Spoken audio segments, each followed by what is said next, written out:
लेकिन 6 साल हो गया है और अभी कुछ तो अच्छा बुझाता है, अब कुछ अच्छा है। ऐसा नहीं है कि पहले जैसा है, नहीं, कुछ सुधार हुआ है। हम एक्सरसाइज पर बहुत ज़्यादा ध्यान दिए और चलने पर और बहुत मेहनत करने के बाद हमारा ये स्थिति है अभी। और हम खुद पर इंडिपेंडेंट है, 2 पैसा कहीं से कमा करके भी ला सकता हूँ, इतना इंडिपेंडेंट हो गया हूँ। नमस्कार दोस्तों, तो कैसे हैं आप लोग? उम्मीद है कि आप लोग अच्छे होंगे, स्वस्थ होंगे। हमारे एक नए सब्सक्राइबर हैं, उनका प्रश्न है कि उनको प्रश्न में लिखे हैं कि भाई मैं अब चलने लगा हूं और जब चलता हूं तो मेरे पैर में सूजन हो जाता है। ये समस्या काफ़ी लोगों के पास होता है, मेरे साथ भी होता था और काफ़ी दिन तक हुआ, ऐसा नहीं कि तुरंत ठीक हो गया। लगभग 1 साल तक ऐसा सिलसिला चलता रहा।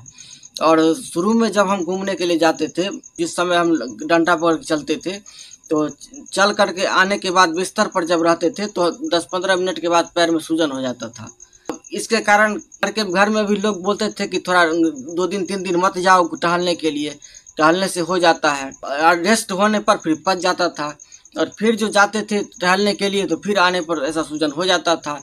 अब इसमें परेशानी रहता था कि अब टहलने जाना है, चलना है, ये भी ज़रूरी है, नहीं चलते हैं तो भी दिक्कत है, सूजन हो जाता है। इस परिस्थिति में फिर फिजियोथेरेपी डॉक्टर से संपर्क किए तो फिर वो बताए इसके बारे में कि आप एक्सरसाइज उसका ज़्यादा से ज़्यादा करना होगा और चलना भी होगा, और वाटर थेरेपी का यूज बताए। चल करके आते हैं, फिर गर्म पानी में पैर को रखना है, बाल्टी में गर्म पानी रख करके पैर को उसमें डुबा के रखना है। फिर 5 मिनट बाद पैर को निकाल करके ठंडा होने दीजिए, फिर से आप 5 मिनट के लिए पानी में रखिए, फिर पैर पानी से निकाल करके बाहर रखिए, फिर पानी में पैर रखिए। और पानी हाथ से आप चेक कर लीजिए कि पानी कितना गर्म है, हमारा पैर सह सकता है कि नहीं सकता। ऐसा नहीं कि पैर में सेंसेशन नहीं है, सूनापन है और पैर आप डालें और उसमें छाला पड़ जाए, घाव हो जाए, तो ऐसा नहीं। आपको इस चीज़ का ध्यान रखना है। और आपको पैर का एक्सरसाइज मतलब कि आप जब बैठे बिस्तर पर आए तो आपको एंकल का एक्सरसाइज इस तरह से एंकल को घुमाना है। देखिए, एंकल को इस तरह से चलाइए, इसको इस तरह से घुमाइए, मसूर करके दोनों तरफ से। मतलब आपको ये एंकल को फ्री रखना है, जितना ज़्यादा से ज़्यादा हो सके एंकल को फ्री रखना है। और जैसे ही चल करके आए हम, चल करके आने के बाद एक्सरसाइज कीजिए।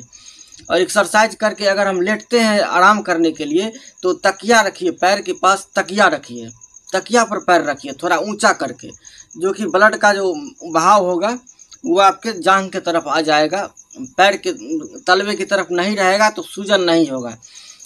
और ये सिलसिला हमको लगभग 1 साल तक चलता रहा, उसके बाद फिर सही हो गया, धीरे धीरे सही हो गया। अब ये आपके नस में और मांसपेशी में जैसे जैसे ताकत आता जाएगा चलते चलते, वैसे वैसे ये खुद ही ठीक होता चला जाएगा। इससे कोई घबराने वाली बात नहीं है। और इसके डर करके ये मत सोचिए कि अब हम चलेंगे नहीं, चलने से ये चलिएगा तो ऐसा परेशानी आएगा अभी आपको, क्योंकि प्रॉब्लम है। बहुत दिन से आप बिस्तर पर हम थे और हमारा नर्व दबा हुआ था, जिसके कारण सेंसेशन नहीं था, मसल में ताकत नहीं है, तो परेशानी तो होगा ना। तो थोड़ा परेशानी बर्दाश्त कीजिए और ये समस्या सब दिन नहीं रहेगा, ये दूर हो जाएगा। बस इसके लिए आपको करना है कि जब पैदल टहल करके चल करके आइए, ज़्यादा से ज़्यादा पैर का एक्सरसाइज कीजिए। और जब लेटते हैं आराम करने के लिए तो पैर को तकिया पर रखिए ऊंचा करके, और वाटर थेरेपी लिया कीजिए, गर्म पानी से सेक जो है पैर का वो आप करते रहिए। ऐसा अब ये कहिएगा कि हम 2 दिन किए, 3 दिन किए, नहीं हुआ ठीक, नहीं, आपको रेगुलर ये चीज़ करना पड़ेगा। ऐसा नहीं कि 2 दिन कर लिए, 5 दिन कर लिए फिर छोड़ दिए, ऐसा नहीं। ये चीज़ रेगुलर आपको करना पड़ेगा, आपको रूटीन में शामिल करना पड़ेगा कि जैसे ही हम घूम कर टहल करके आते हैं आपको ये प्रक्रिया करना है, डेली रोजाना करना है, तभी ये आपका सही होगा। और नहीं तो ये सोचा है कि 2 दिन 3 दिन कर लेते हैं और सही हो जाएगा, तो इसमें नहीं होने वाला है सही। उसके बाद प्रश्न है कि गांठ बन गया है, बचपन से एक भाई को गांठ है और वो गांठ की वजह से बता रहे हैं कि हमारा जो चलने में परेशानी होता है और यूरिन जो है सो रुक जाता है, बार बार लीक होता रहता है। देखिए, इसके लिए हम आप चाहेंगे कि हमको इस गांठ के बारे में नॉलेज नहीं है। हमारा एक्सीडेंटल केस था और एक्सीडेंट की वजह से जो हमारी परेशानी है उसके बारे में हम अपना अनुभव बताते हैं। हम कोई डॉक्टर नहीं है जो आपको हम इसमें कोई राय सलाह दे या कोई एक्सरसाइज बताए, हमको इसमें कुछ भी जानकारी नहीं है। आप डॉक्टर से संपर्क कीजिए इस गांठ के बारे में, अब डॉक्टर ही बताएंगे कि एमआरआई करके या एक्सरे करके कि आपके पास क्या समस्या है और क्यों ऐसी परेशानी हो रहा है। गांठ भी कई तरह का होता है, एक पथरी भी हो जाता है, एक मांस का गांठ हो जाता है, एक होता है तो पत्थर हो जाता है, छटकता रहता है, कई तरह का होता है। इसमें हमको कोई ज़्यादा नॉलेज नहीं है। एक भाई का प्रश्न है कि आपको एक्सीडेंट के बाद, इंजरी के बाद क्या आपको भी पैर मतलब नीचे शून्य हो गया था, सूनापन आपको भी था? और ये कैसे, मतलब आपको सेंसेशन कैसे आया, ये कैसे ठीक हुआ? दोस्तों सूनापन हमको ही नहीं, जितना भी स्पाइनल कॉर्ड इंजरी का पेशेंट है, ये स्पाइन इंजरी होने के बाद ये शून्यपन तो हो ही जाता है। कमर से नीचे का अंग शून्य, मेरा भी है, अभी तक शून्य है। धीरे धीरे अब नीचे तलवा में कुछ कुछ पता चलता है। हम चलते थे लेकिन चलते हुए भी हमको इसी नीचे गर्म है कि ठंडा है ये महसूस नहीं होता था, लेकिन अब कुछ कुछ महसूस होता है दबाव देने पर। इस तरह से अगर दबाव पड़ता है महसूस होता है।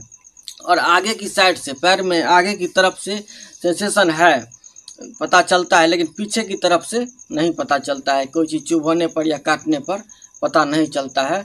लेकिन 6 साल हो गया है और अभी कुछ तो अच्छा बुझाता है, अब कुछ अच्छा है। ऐसा नहीं है कि पहले जैसा है, नहीं, कुछ सुधार हुआ है। हम एक्सरसाइज पर बहुत ज़्यादा ध्यान दिए और चलने पर, और बहुत मेहनत करने के बाद हमारा ये स्थिति है अभी।